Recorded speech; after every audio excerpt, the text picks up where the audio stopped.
ಉಣಾಕೋಟಿ, ಒಂದು ಕೋಟಿಗೆ ಒಂದು ಕಮ್ಮಿ ಇರುವಂತಹ ಶಿಲ್ಪಕಲಾ ಕೆತ್ತನೆಗಳು.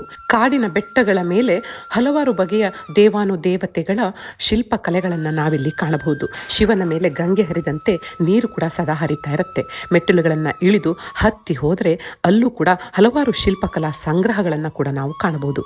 ಇದನ್ನು ಅಂಗೂರ್ ವಾಟ್ ಆಫ್ ನಾರ್ತ್ ಈಸ್ಟ್ ಅಂತ ಕರೀತಾರೆ. ಇದಿರುವುದು ನಮ್ಮ ಈಶಾನ್ಯ ಭಾರತ ತ್ರಿಪುರಾದ ರಘುನಂದನ ಕಾಡಿನಲ್ಲಿ.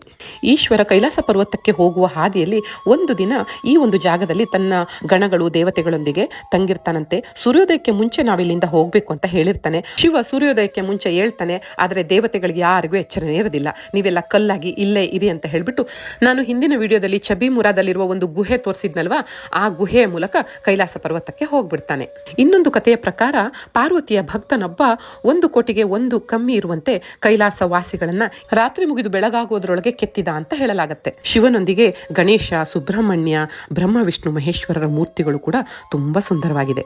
ಧನ್ಯವಾದಗಳು.